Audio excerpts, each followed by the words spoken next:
Welcome in, everybody, to another special Saturday edition of On Texas Football. I'm CJ Vogel, joined by Gerry Hamilton.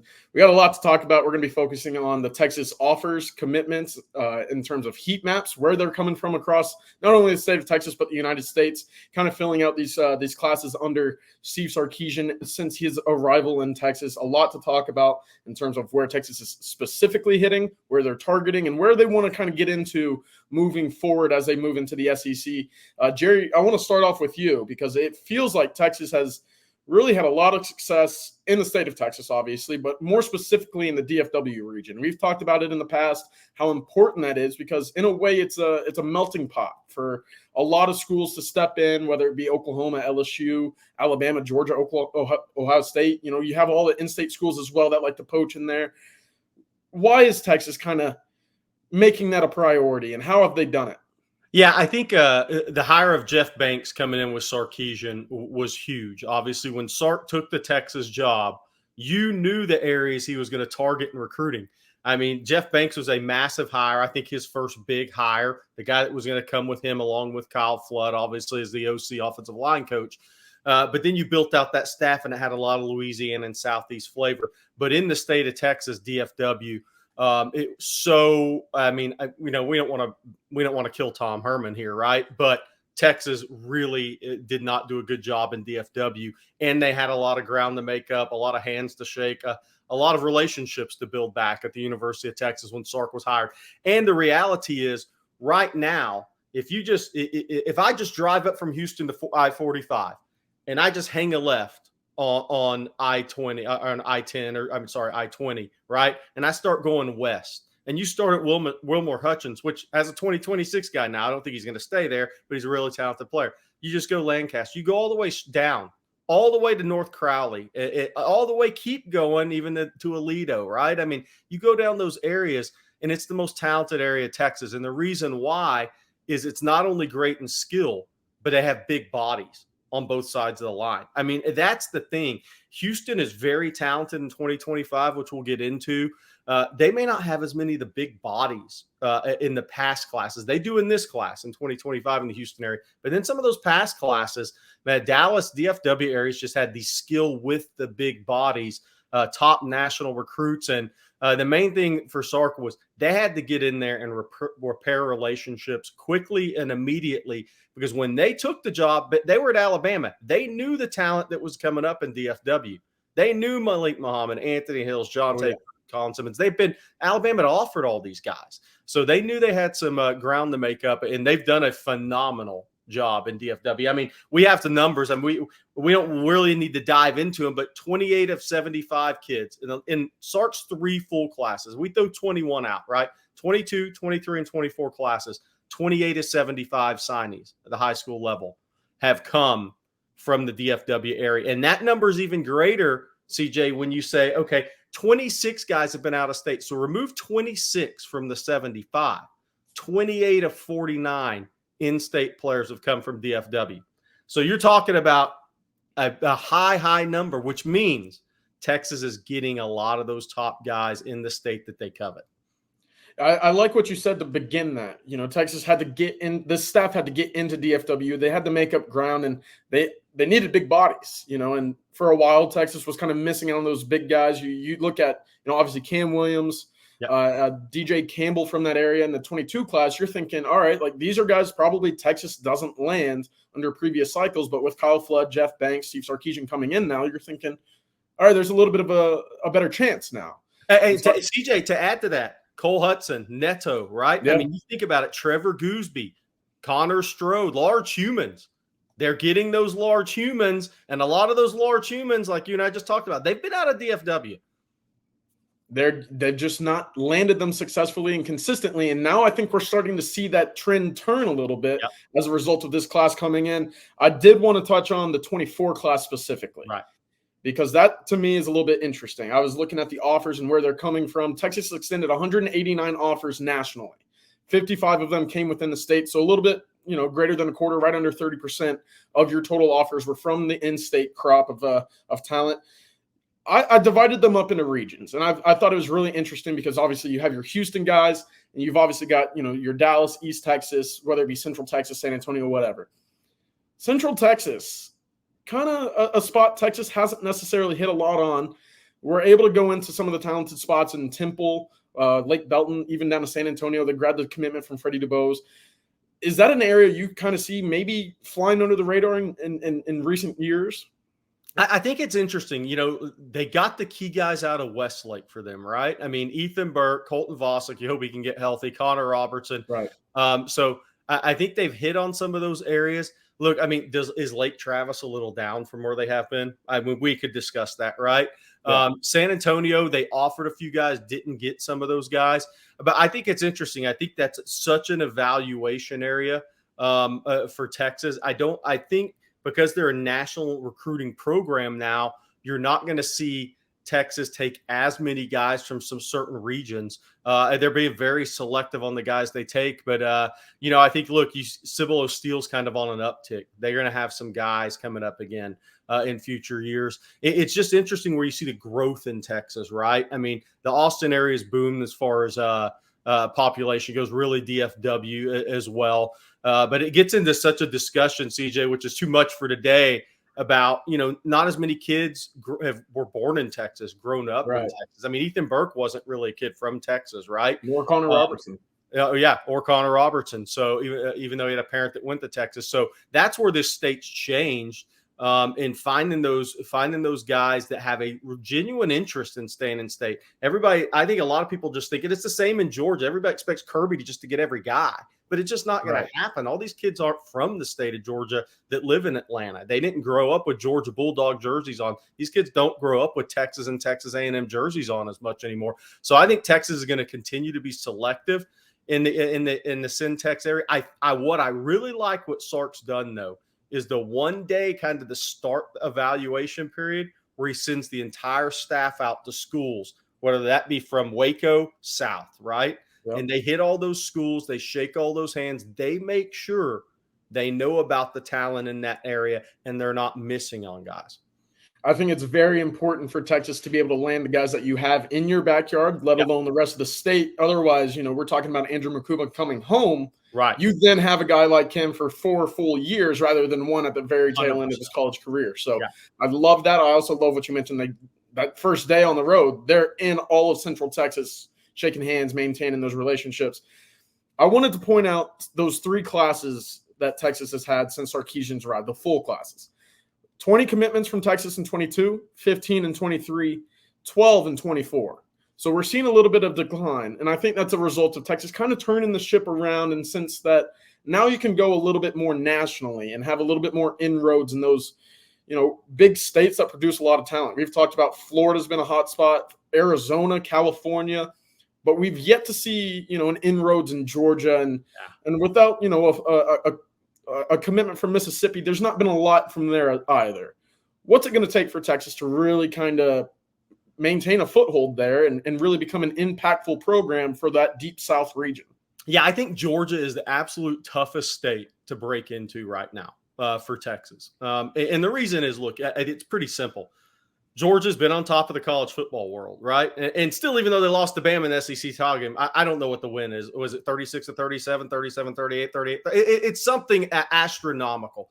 Right. So Kirby, if they really, really have to have a guy in state, man, it's tough. And then you go into Atlanta and look at who you're recruiting against. Alabama. Now, maybe that maybe without Nick, there's a little bit more of an opening there, right? But Clemson. Florida State resurgent. I mean, Ohio State's in, Notre Dame. Everybody comes to Atlanta kind of like DFW. And so it's a few states away from the home state for Texas. And then, so you have to have a lot of built-in relationships there. The Kenny Baker hire is interesting because he's a Georgia guy. So now Texas will have 2 guys, Tashard Choice and Kenny Baker, who have recruited that state, who have connections in that state. But I'll take you back to the recruitment of Daniel Calhoun. Texas finished second on Daniel Calhoun, the big offensive tackle that signed with Georgia out of Atlanta area. I talked to somebody in that state who I've known for years, and they said, Georgia isn't going to let that guy go to Texas, period. So that's what Texas has to overcome, right? Kirby doesn't want, and Georgia doesn't want Texas to start coming in under Sark and getting a top 10, type of kid out of the state of Georgia. But the great thing about Georgia, it's a tremendous evaluation state. There's talent all in that state south of Atlanta. So it's just going to depend on how many resources and time, how much time you want to put into the state. I think the southwest corridor of Florida, and that's Orlando down through Tampa, is really that southwest corridor when you head south from Orlando, is an area Texas can have a lot of success. So it'll be interesting with Kenny Baker now, how much time Texas invests in Georgia. But I can tell you this, within the last month, Amari Winston's committed in 2025. Within the last month of January, and the Texas staff's been out, you've seen Blake Gideon in there, Tashard Choice, Sark, Jeff Banks. Obviously, they went to see Amari Winston in Calhoun, Georgia. Kenny Baker will be in Georgia. So you're seeing, Kyle Flood has been in Georgia recruiting offensive linemen. So you're seeing Texas put more time and feet on the ground in the state. We'll see how those returns are in 25 and 26. I love what you said about Atlanta being that hot spot in the South. Yeah. There's another hot spot in state that we see kind of spark up every year, every other year. Sometimes it's a little dimmer than other, in years past and in previous cycles, but Houston's always a polarizing city. Yeah. And it feels like, you mentioned the 25 class has some guys, some big bodies, some explosive athletes. It's not always like that. There obviously are a lot of talent in Houston, but not consistently, not what we see from Dallas. Who's, some of those guys that you see that Texas might, really make a push for out of the Houston area in 25, and what's it going to take for that area to really maintain, that elite talent? Yeah, I think let's start at Galveston ball with Jonah Williams. Look, when Texas was initially recruiting Jonah at linebacker, they have now shifted that to safety. Jeff Choate took the head coaching job at Nevada, which I think gave an opening there. Blake Gideon, that's his school. That's his recruiting area, right? Sarkisian met with Jonah Williams and his father. We talked about that on Texas Football this morning. So Jonah Williams is a guy that's coveted by Texas. He's out of Galveston ball. So that very south part of Houston, obviously Casey Hampton, so much talent over the years. Hampton, obviously the big name that attended Texas. Jonah Williams has some connections to Texas. Obviously his brother was a one-time baseball commitment to Texas who went in the MLB draft. Major League Baseball and college baseball is a factor in that recruitment. Shadow Creek, Kobe Sellers, an Oklahoma lean. It's at Shadow Creek, the corner, teammate of Texas commitment Anthony Williams. I love Kelshawn Johnson out of Hitchcock, the wide receiver. Sark, Chris Jackson, they went by that school. Blake Gideon, they've all been by that school. They spent their time there with Kelshawn and a couple of family members. You start looking around, right? I mean, obviously Devin Sanchez, the corner, 5-star corner, is committed to Ohio State at North Shore. But there's so much talent in that area. Texas just offered Cortland Guillory, a corner out of Klein Oak, DB out of Klein Oak, who I think will end up top 300 kid in the country. I think that's kind of the interesting thing about Houston right now is there's so many good skill kids in 25 that some guys are popping up on the radar. I mean, Arizona State kind of got the party started on Cortland Guillory. Texas A&M offered him the last 2 days. So there's guys popping up in that area. Then you look at offensive line. Bridgeland High, coached by Lonnie Madison, former Texas A&M defensive lineman. Two big-time offensive linemen. Jonte Newman and Ryan Foji. Kyle Flood was by that school this week, either Thursday or Friday. I think it was Thursday. He was by that school. Both of those guys were at the January 20 Junior Day. So they've got some large humans there that Texas really likes. And I'm sure I'm leaving out a couple of guys, but Houston is a focus for Sarkisian in this class. And it has been since the 2022 class when A&M really got everybody out of the Houston area. I think Sark at that time said, okay, whoa, now. We got to try to do a little bit better. Jeff Banks spends a lot of time in that Houston area as well, Cypress area, out North Houston area. So Texas is making 25 a focus. And obviously, you're going to be more focused in areas when the talent level's up. Yeah, certainly. You had Trey Owens, Jordan Washington from the previous cycle. Some momentum you can build upon there. Obviously, Houston's going to be a hot spot. But, Jared, to wrap this one up, I wanted to kind of do a little buy and sell with you from trends of the 24 class, something that, whether you see it continuing or not, moving forward. The first one is there are 6 in-state running backs offered by Tashard Choice and the Texas staff last year. 3 of them came from East Texas. Do you buy or sell East Texas producing, a hot spot basically for running backs moving forward? I always do. I think East Texas, you look traditionally at the state of Texas. Earl Campbell, Billy Simmons, Adrian Peterson. You go down the list Overstreet, David Overstreet. You go down the list, there's been great running backs come out of the state of Texas, and a lot of those guys have come out of East Texas. Why is that? Me, you, and Bobby Burton should have a discussion one day about it. I think, but that area is always going to produce running backs. I do that. Chadarian Ball in 2026. I mean, you just start to look, and there's a lot of talented running backs in the state of Texas. I think that area in East Texas is always going to produce big-time running backs. Yeah, for the 25 class. For the 25 class, Ricky Stewart also out of Chapel Hill, kind of in that northern area. But for the next one, this is an interesting one because defensive end has always been a hit or miss spot for Texas, especially when it comes to producing in-state talent. Yeah. There were 17 offers extended, maybe 18 if you throw Colin Simmons in. He's listed by most outlets as a linebacker, outside linebacker, whatever. 17 offers extended last year at the end position. Only one came from the in-state side of things. That's Zena Umeozulu. Is that something PK is going to continue moving forward, being a kind of national approach there? I think it just depends on what they find. Lance Jackson, a 2025 commitment, is a buck, is an edge guy, right? And he's going to be a 6'6", 275-pound guy. So I think it really depends on what the state's going to have. But I will tell you this. You start headed east, that edge position, that defensive line position in Louisiana, all the way to Florida, up to Georgia, up into the Carolinas, there is so much talent at that position in that southeast region. And Texas is going to recruit a lot of those guys. So the kids in Texas are going to have to be really high-end guys to have the Longhorns all in on them at that edge position, because there's so many of those high-end guys when you start headed east on I-10 and up 65 in those areas. And I'll say this too. I mean, look, CJ, one of the things we didn't hit on that kind of plays into that is, Kenny Baker, kind of factors into that, kind of like Bo Davis did recruiting that area. And there's so many connections to the Southeast on the staff, and you've seen who they've targeted. I don't think that's going to change. You're going to have to be very much of a high-end guy, which I'll say this, that speaks to how much Texas likes Lance Jackson, right? Absolutely. I mean, they jumped on him this early because they have a lot of other offers out there and nationally. The last thing I want to hit on with you is the importance of Johnny Nanson's hire, because what has he done? He's gone out, offered guys. He's been in California all week, right? So offered a D lineman out there. So that's when we look at that Sark heat map, Sark's on a heater, the heat map, Johnny Nanson, that hire out in California, is going to keep Texas strong, where Sark wants to have a footprint in California and in Arizona.